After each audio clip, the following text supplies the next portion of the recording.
आज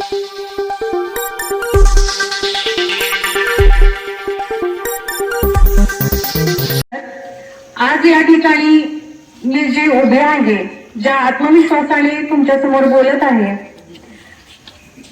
ज्या व्यक्तींनी मला धैर्य दिलेलं आहे, तसेच संस्कार दिले, शिकवण दिले, अशा राजमाता जिजाऊ, तसेच ज्यांनी मला शिक्षणाचा अधिकार दिला, त्याचबरोबर तुमच्या समोर सगळे विचार मांडण्याचा अधिकार दिला, अशा सावित्रीबाई फुले यांना त्रिवार अभिवादन करते।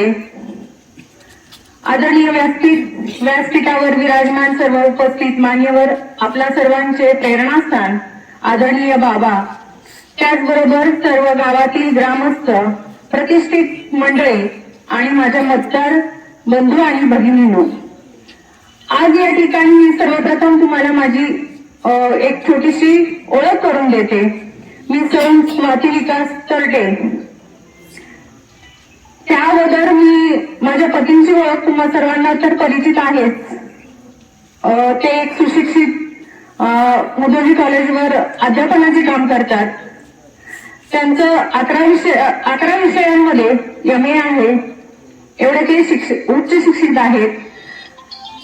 त्याचबरोबर मी देखील एका संस्थेमध्ये शौर्य इंग्लिश मीडियम मध्ये इंग्रजी या विषयाच्या अध्यापनाचं काम करते। आज या ठिकाणी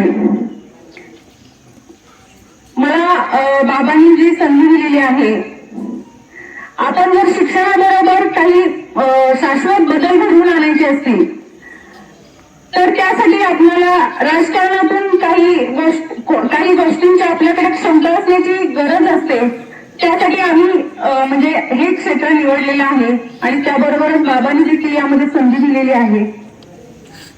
मला तुम्हाला सर्व ग्रामस्थांना एकच सांगायचं आहे की आपण मला भरघोस मतांनी जर विजयी केलं, निवडून दिलं, तर या माध्यमातून मी बाबांच्या माध्यमातून ज्या काही आपल्या सर्वांच्या समस्या असतील, त्याचबरोबर काही मुलींच्या समस्या असतील, महिलांचं सक्षमीकरण असेल, त्या सर्व सोडवण्यासाठी मी कायम कटिबद्ध असेल एवढं बोलते।